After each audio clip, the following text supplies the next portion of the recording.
Teaching evaluation, शिक्षण का मूल्यांकन करने से क्या होता है? शिक्षण उद्देश्यों की प्राप्ति कितनी हुई है? मूल्यांकन करने से ही पता लगेगा हमें कि शिक्षण उद्देश्यों की प्राप्ति कितनी हुई है और ये किन किन प्रिंसिपल्स पे चलता है। जैसे कितने शैक्षिक उद्देश्यों की पूर्ति हुई है, कितनी करता है।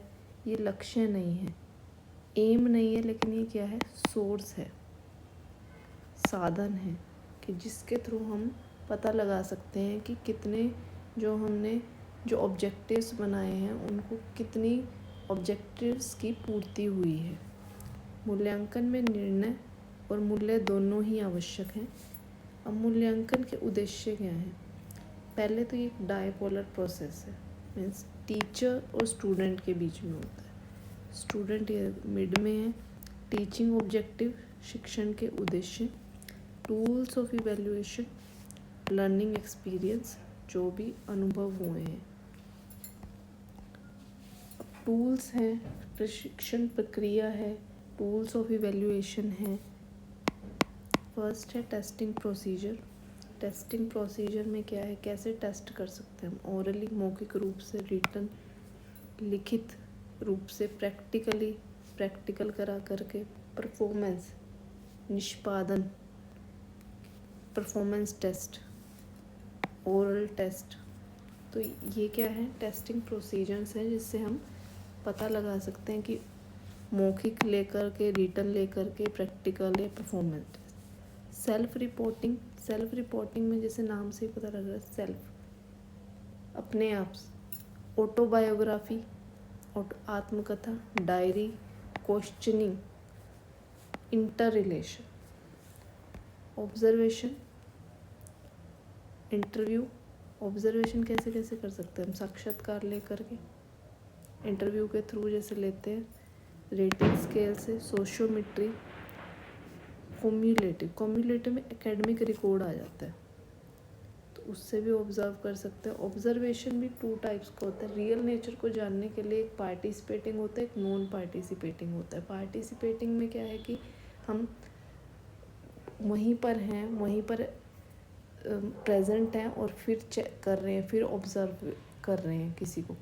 और एक होता है नॉन पार्टिसिपेटिंग, जैसे कि हम सामने वाले को नहीं पता है कि हम उसको ऑब्ज़र्व कर रहे हैं, हम उस तरीके से चेक कर सकते हैं ऑब्जर्वेशन टेक्निक से।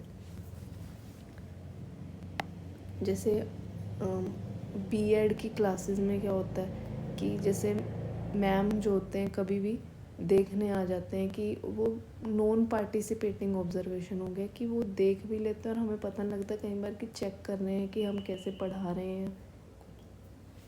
प्रोजेक्टिव टेस्ट है। फिर प्रोजेक्टिव में आते हैं टीएटी, थीमेटिक एप्रिसिएशन टेस्ट, जो कि किसने दिया था? Morgan and Murray. Inkblot test किसने दिया था? By Hermann Rorschach. Sentence formation, और एक है फ्री एसोसिएशन टेस्ट भी बोलते हैं इसको, जो कि सिगमन ने दिया था। बिना डरे बोलना, मतलब कुछ भी बोलना, बिना डरे बोलना, इसमें आपको फ्री एसोसिएशन टेस्ट बोला जाता है, जो कि प्रोजेक्टिव में आता है। क्वेश्चन पूछ जाता है कि ऑब्जर्वेशन में इनमें से कौन सी टेक्निक्स आएंगी? फर्स्ट इंटरव्यू दे दिया, इंटरव्यू है, फिर टीएटी दे दिया, इंक ब्लॉक दे दिया, सेंटेंस फॉर्मेशन। तो इंटरव्यू किस में आएगा? ऑब्जर्वेशन में। इसी तरह से टीएटी दे देंगे, 3 ये दे देंगे कि प्रोजेक्टिव में कौन सा आएगा? टीएटी आएगा, थीमेटिक एप्रिसिएशन टेस्ट। क्लासीफाई भी करते हैं आगे हम। क्लासिफिकेशन है इवैल्यूएशन ऑफ टीचिंग की। पहला होता है क्वांटिटेटिव, मात्रात्मक।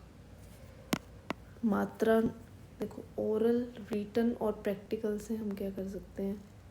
सी क्वांटिटी को जानने के लिए कि वो नंबर्स के फॉर्म में हो गई, तो इनके थ्रू हम जान सकते हैं।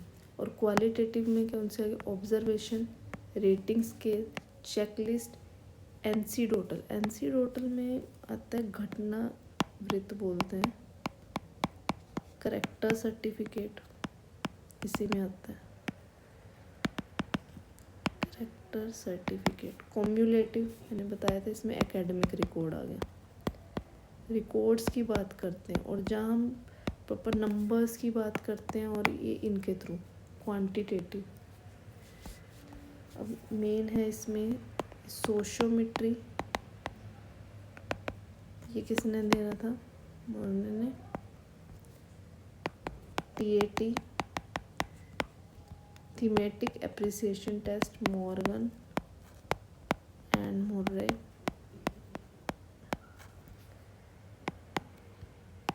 फ्री सेशन टेस्ट बाय सिगमन। बिना डरे बोलना, बिना डरे बोलना।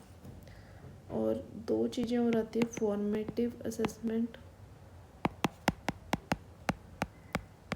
फॉर्मेटिव असेसमेंट, और जिसे हम रचनात्मक आकलन भी बोलते हैं। ये होता है इनफॉर्मल भी। और एक होता है समेटिव असेसमेंट, ये होता है फॉर्मल वे में।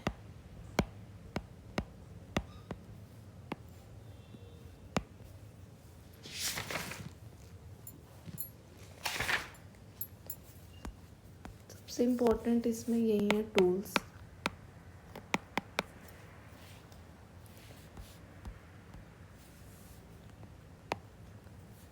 एक क्वेश्चन तो यहाँ से बनता ही है कि प्रैक्टिकल किस में आएगा, टेस्टिंग प्रोसीजर में आएगा ये, या पूछ लेंगे which is not a projective test, which is not a self reporting, इनमें से कौन सा नहीं है।